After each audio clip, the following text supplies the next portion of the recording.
तो hello guys, welcome back in my new video. तो guys, अगर आप भी मेरी तरह नेटफ्लिक्स के ऊपर एक अच्छी हॉलीवुड मूवी ढूंढते ढूंढते परेशान हो चुके हो तो ये वीडियो आपकी मदद कर सकता है।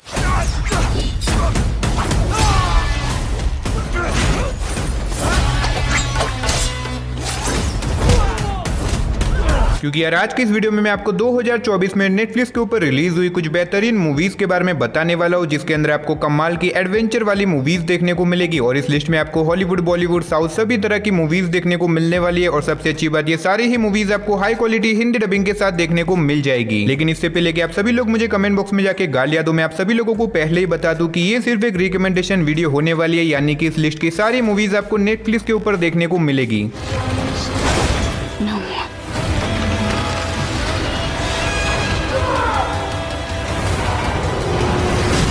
तो चलिए बिना देरी के वीडियो की शुरुआत करते हैं हमारी आज की नंबर 10 की मूवी से, जिसका नाम है थैंक्स गिविंग। ये 2023 में रिलीज हुई एक हॉरर मिस्ट्री मूवी है, जिसे IMDb की तरफ से 6.3 आउट ऑफ 10 की रेटिंग मिली हुई है। इस मूवी के अंदर में कहानी दिखाई जाती है अमेरिका के एक छोटे से टाउन की, जहाँ पे हर साल थैंक्स गिविंग नाम का एक त्योहार मनाया जाता है। अब हर साल की तरह यहाँ पे इस बार भी ये त्योहार मनाया जाता है, लेकिन कहानी में ट्विस्ट तो बताया जब इस बार एक बहुत ही खतरनाक सीरियल किलर इस टाउन के अंदर आ जाता है और एक एक करके बहुत सारे लोगों को बहुत ही बेरहमी से मारने लग जाता है। अब इसी बीच हमें कहानी दिखाई जाती है एक स्टूडेंट ग्रुप की, जिनके पीछे अचानक से ये सीरियल किलर पड़ जाता है उन लोगों को मारने के लिए। अब ऐसे में वो स्टूडेंट अपने आप को इस सीरियल किलर से कैसे बचाएंगे और आखिर ये सीरियल किलर कौन है, लोगों को क्यों मार रहा है, वही सब मिस्ट्री से भरी हुई कहानी जानने के लिए आपको इस मूवी को देखना पड़ेगा। अब मूवी की स्टोरी बहुत ही ज्यादा कमाल की है। अगर आपको इस तरह की साइकोपैथ किलर वाली मूवी देखना पसंद है, देन डेफिनेटली आप इस मूवी को वन टाइम वॉच के लिए ट्राई कर सकते हो। तो नंबर 9 पे जो मूवी आती है उस मूवी का नाम है बिवर्ली हिल्स कॉप। ये 2024 में रिलीज हुई एक एक्शन कॉमेडी मूवी है, जिसे IMDb की तरफ से 6.5 आउट ऑफ 10 की रेटिंग मिली हुई है। इस मूवी के अंदर हमें कहानी दिखाई जाती है एलेक्स नाम के एक पुलिस ऑफिसर की, जो कि बहुत पहले बिवर्ली नाम के शहर में रहा करता था, लेकिन किसी रीजन की वजह से वो अपने इस शहर को छोड़ के चला जाता है। लेकिन इसी बीच एक दिन एलेक्स को अपनी बेटी के बारे में पता चलता है, जिसके पीछे कुछ बहुत ही खतरनाक लोग पड़े हुए उसे मारने के लिए। जिसके बाद ना चाहते हुए भी एलेक्स अपने शहर में वापस जाता है, ताकि वहां पे जाके वो अपनी बेटी की रक्षा कर सके। लेकिन वहां पे जाने के बाद वो एक बहुत बड़ी प्रॉब्लम में फंस जाता है। अब आखिर ये प्रॉब्लम क्या है और ऐसे में क्या वो अपनी बेटी को बचा पाएगा, और आखिर वो लोग कौन है जो कि उसकी बेटी को मारना चाहते हैं, वही सब कहानी जानने के लिए आपको इस मूवी को देखना पड़ेगा। अब मूवी लिटरली बहुत ही कमाल की होने वाली है। इसके अंदर आपको परफेक्ट स्टोरी लाइन के साथ साथ अच्छी खासी कॉमेडी और एक्शन सीन भी देखने को मिलेंगे। अगर आप कोई ऐसी वन टाइम वॉच वाली एक्शन कॉमेडी मूवी देखना चाहते हो तो आप इस मूवी को एक बार ट्राई कर सकते हो। तो नंबर 8 पे जो मूवी आती है उस मूवी का नाम है मडगांव एक्सप्रेस। ये 2024 में रिलीज हुई एक कॉमेडी ड्रामा मूवी है, जिसे IMDb की तरफ से 7.1 आउट ऑफ 10 की रेटिंग मिली हुई है। इस मूवी के अंदर में कहानी दिखाई जाती है 3 दोस्तों की, जो कि बचपन से ही गोवा की एक ट्रिप के ऊपर जाना चाहते हैं, लेकिन अपनी फैमिलीज की वजह से वो कभी भी अपने इस सपने को पूरा नहीं कर सके। लेकिन ऐसे में बड़े होने के बाद ये तीनों मिलकर डिसाइड करते हैं कि ये कैसे भी करके अपने इस ट्रिप को पूरा करेंगे। जिसके बाद ये लोग निकल जाते हैं गोवा के लिए। लेकिन कहानी में ट्विस्ट तो बताया जब वहां पे जाने के बाद ये तीनों एक बहुत बड़ी प्रॉब्लम में फंस जाते हैं। अब इससे आगे अगर मैंने आपको मूवी की कहानी के बारे में बताया तो मूवी की स्टोरी रिवील हो सकती है। यकीन करो यार, एक बहुत ही कमाल की कॉमेडी मूवी होने वाली है। अगर आपको कॉमेडी मूवीज देखना पसंद है, वो भी अगर बॉलीवुड की, तो डेफिनेटली मैं रिकमेंड करूंगा कि आप इस मूवी को वन टाइम वॉच के लिए एक बार जरूर ट्राई करना। तो नंबर 7 पे जो मूवी आती है उस मूवी का नाम है हिटमैन। ये 2024 में रिलीज हुई एक एक्शन कॉमेडी मूवी है, जिसे IMDb की तरफ से 6.9 आउट ऑफ 10 की रेटिंग मिली हुई है। इस मूवी के अंदर में कहानी दिखाई जाती है जॉनसन नाम के एक प्रोफेसर की, जो कि अपने आप को एक हिटमैन समझता है, लेकिन असल में वो कोई प्रोफेशनल हिटमैन नहीं है, वो बस अपने मजे के लिए ये काम करता है। अब इसी बीच एक दिन जॉनसन की मुलाकात एक लड़की से होती है, जो कि जॉनसन को एक काम देती है अपने हस्बैंड को ठिकाने लगाने का। लेकिन धीरे धीरे करके जॉनसन को उसी लड़की से प्यार हो जाता है, जिसके चलते वो एक बहुत बड़ी प्रॉब्लम में फंस जाता है। अब इससे आगे मूवी की कहानी में जो कुछ भी इंटरेस्टिंग चीजें होने वाली है, वो सब जानने के लिए आपको इस मूवी को देखना पड़ेगा। अब आपने बहुत सारी हिटमैन वाली मूवी देखी होगी, जिसके अंदर आपको मारदार देखने को मिलेगी, लेकिन इस मूवी के अंदर आपको इतना कुछ एक्शन वगैरह देखने को नहीं मिलेगा, क्योंकि ये पूरी तरीके से कॉमेडी ड्रामा मूवी होने वाली है। अब भले ही मूवी की स्टोरी में आपको इतने कुछ एक्शन वगैरह देखने को नहीं मिलेंगे, लेकिन मूवी की स्टोरी बहुत ही कमाल की है, जिसे आप एक बार ट्राई कर सकते हो। तो नंबर 6 पे आपको एक बहुत ही कमाल की मूवी देखने को मिलने वाली है, जिसका नाम है महाराजा। ये 2024 में रिलीज हुई एक एक्शन थ्रिलर मूवी है, जिसे IMDb की तरफ से 8.7 आउट ऑफ 10 की रेटिंग मिली हुई है। अब अगर बात करें इस मूवी की कहानी के बारे में, तो इसके अंदर हमें कहानी दिखाई जाती है महाराजा नाम के एक आदमी की, जिसके घर के अंदर एक दिन अचानक से चोरी हो जाती है। अब ऐसे में महाराजा के घर में जिन्होंने भी चोरी करी है, उन्होंने महाराजा के घर में से कोई भी कीमती चीज नहीं चुराई, सिवाय एक कचरे के डब्बे के। लेकिन इसके बावजूद भी महाराजा पुलिस कंप्लेन कर देता है। अब आखिर महाराजा के लिए वो कचरे का डब्बा इतना क्यों मैटर कर रहा है, और आगे मूवी में क्या कुछ होने वाला है, वही सब कहानी जानने के लिए आपको इस मूवी को देखना पड़ेगा। अब हो सकता है मूवी की स्टोरी आपको सुनने में बहुत ही ज्यादा नॉर्मल लगे, लेकिन मूवी के बीच में आपको एक बहुत बड़ा ट्विस्ट देखने को मिलेगा जो कि मूवी को पूरी तरीके से हिला के रख देता है। तो नंबर 5 पे जो मूवी आती है उस मूवी का नाम है श्रीकांत। ये 2024 में रिलीज हुई एक बायोपिक ड्रामा मूवी है जिसे IMDb की तरफ से 7.5 आउट ऑफ 10 की रेटिंग मिली हुई है। इस मूवी के अंदर में कहानी दिखाई जाती है श्रीकांत नाम के एक लड़के की जो कि बेसिकली देख नहीं सकता, लेकिन ऐसे में श्रीकांत एक बहुत बड़ा बिजनेसमैन बनना चाहता है। लेकिन हमारे देश में अंधे लोगों के साथ कितना ज्यादा दुर्व्यवहार करा जाता है वो तो आप सभी लोगों को पता ही होगा। तो ऐसे में श्रीकांत जो कि देख नहीं सकता वो अपनी पढ़ाई कैसे कंप्लीट करेगा और आखिर क्या वो अपने सपने को पूरा कर पाता है या फिर नहीं, और इस बीच मूवी में जो कुछ भी ट्विस्ट वगैरह आता है वो सब जानने के लिए आपको इस मूवी को देखना पड़ेगा। अब जैसा कि मैंने आपको स्टार्टिंग में ही बताया ये एक बायोपिक मूवी होने वाली है, तो अगर आपको इंस्पिरेशनल मूवी देखना पसंद है, अगर आप मोटिवेशन के लिए कोई मूवी देखना चाहते हो तो मेरे हिसाब से ये मूवी आपके लिए परफेक्ट रहेगी। तो नंबर 4 पे जो मूवी आती है उस मूवी का नाम है योद्धा। ये 2024 में रिलीज हुई एक एक्शन थ्रिलर मूवी है जिसे IMDb की तरफ से 5.4 आउट ऑफ 10 की रेटिंग मिली हुई है। इस मूवी के अंदर में कहानी दिखाई जाती है अरुण नाम के एक इंडियन आर्मी ऑफिसर की जिसे एक बहुत बड़े साइंटिस्ट की रक्षा के लिए एक प्लेन के अंदर भेजा जाता है। लेकिन कहानी में ट्विस्ट तो बताया जब अचानक से वो प्लेन हाईजैक हो जाता है। अब ऐसे में अरुण को किसी भी हालत में उस साइंटिस्ट और प्लेन के बाकी सारे पैसेंजर की जान बचानी होगी। तो आखिर क्या वो उन लोगों की जान बचा पाएगा या फिर नहीं, वही सब कहानी जानने के लिए आपको इस मूवी को देखना पड़ेगा। अब मूवी की स्टोरी सिर्फ इतनी ही नहीं होने वाली क्योंकि मूवी के बीच में आपको एक बहुत बड़ा ट्विस्ट देखने को मिलेगा जो कि अगर मैंने आपको यहाँ पे बता दिया तो मूवी की स्टोरी पूरी की पूरी रिवील हो जाएगी। अगर आपको बॉलीवुड की एक बहुत ही कमाल की एक्शन वाली मूवी देखना पसंद है तो मेरे हिसाब से ये मूवी आपके लिए परफेक्ट रहेगी। तो नंबर 3 पे जो मूवी आती है उस मूवी का नाम है कोकेन बियर। ये 2023 में रिलीज हुई एक हॉरर कॉमेडी मूवी है जिसे IMDb की तरफ से 5.9 आउट ऑफ 10 की रेटिंग मिली हुई है। अब वैसे तो ये मूवी 2023 में रिलीज हुई थी लेकिन नेटफ्लिक्स के ऊपर इस मूवी को हाल ही में रिलीज किया गया है। अब इस मूवी के अंदर में कहानी दिखाई जाती है कॉन्ट्रैक्टर की जो कि एक प्लेन के अंदर बहुत सारे ड्रग्स को एक जगह से दूसरी जगह के ऊपर ले जा रहा होता है, लेकिन इसी बीच चेकिंग की वजह से वो इस सारे ड्रग्स को जंगल के बीचों बीच ही फेंक देता है। लेकिन कहानी में ट्विस्ट तो बताया जब वहां का एक बालू यानी कि एक बियर वो सारे ड्रग्स खा जाता है जिसकी वजह से वो बहुत ही ज्यादा हाइपर हो जाता है, जिसके बाद वो वहां के लोगों के पीछे बढ़ जाता है उन लोगों को मारने के लिए। अब ऐसे में ये लोग अपने आप को उन बालू से कैसे बचाएंगे और आगे मूवी में जो कुछ भी इंटरेस्टिंग चीजें होने वाली है वो सब जानने के लिए आपको इस मूवी को देखना पड़ेगा। तो नंबर 2 पे आपको एक बहुत ही कमाल की हॉरर मूवी देखने को मिलने वाली है जिसका नाम है बारबेरियन। ये 2022 में रिलीज हुई एक हॉरर मिस्ट्री मूवी है जिसे IMDb की तरफ से 7.2 आउट ऑफ 10 की रेटिंग मिली हुई है। अब वैसे तो ये मूवी 2022 में रिलीज हुई थी लेकिन नेटफ्लिक्स के ऊपर इस मूवी को जस्ट कुछ ही टाइम पहले एड किया गया है। अब इस मूवी के अंदर में कहानी दिखाई जाती है जैस नाम की एक लड़की की जो कि एक जॉब इंटरव्यू के लिए एक नए शहर में आती है और यहाँ पे आने के बाद वो एक घर को बुक करती है ताकि वो यहाँ पे रह सके। लेकिन जब वो उस घर पे जाती है वो देखती है कि वो उस घर के अंदर पहले से ही एक लड़का रह रहा है। अब जेस के पास कोई भी ऑप्शन ना होने की वजह से वो उस लड़की के साथ उस घर में रहने के लिए रेडी हो जाती है। लेकिन उस घर में जाने के बाद जेस के साथ बहुत ही अजीब तरह की मिस्टीरियस चीजें होने लग जाती है। अब आखिर उस घर के अंदर ऐसा तो क्या है और आखिर अच्छी खासी जेस की लाइफ नरक में कैसे बदल जाती है वही सब कहानी जानने के लिए आपको इस मूवी को देखना पड़ेगा। मूवी काफी कमाल की है। अगर आपको डरावनी हॉरर मूवी देखना पसंद है तो मेक श्योर आप इस मूवी को वन टाइम वॉच के लिए एक बार जरूर ट्राई करें। तो फाइनली नंबर 1 पे आपको कोई मूवी नहीं बल्कि एक वेब सीरीज देखने को मिलने वाली है जिसका नाम है सुपर सेल। ये 2024 में रिलीज हुई एक एक्शन ड्रामा सीरीज है जिसे IMDb की तरफ से 6.9 आउट ऑफ 10 की रेटिंग मिली हुई है। इस सीरीज के अंदर में कहानी दिखाई जाती है माइकल नाम के एक लड़के की जो कि अपनी नॉर्मल लाइफ से बहुत ज्यादा खुश होता है। लेकिन कहानी में ट्विस्ट तो बताया जब एक दिन माइकल को पता चलता है कि असल में वो कोई नॉर्मल इंसान नहीं है बल्कि वो एक सुपर हीरो यानी कि उसके पास सुपर पावर है, जिसके बाद माइकल अपने ही जैसे लोगों को ढूंढने के लिए निकल जाता है ताकि वो एक टीम तैयार कर सके एक बहुत बड़े मिशन को पूरा करने के लिए। तो अब ऐसे में क्या माइकल अपने जैसे बाकी सारे लोगों को ढूंढ पाएगा या फिर नहीं, और आखिर इन लोगों के पास सुपर पावर कहां से आई, वही सब कहानी जानने के लिए आपको इस मूवी को देखना पड़ेगा। अगर आपको सुपर हीरो वाली वेब सीरीज देखना पसंद है देन डेफिनेटली आप इस सीरीज को एक बार ट्राई कर सकते हो। तो चलिए उसी के साथ हमारी आज की वीडियो को इधर ही खत्म करते हैं, मिलते और किसी नई वीडियो के साथ। तब तक के लिए आप इन सारी मूवीज को देख के एंजॉय करो।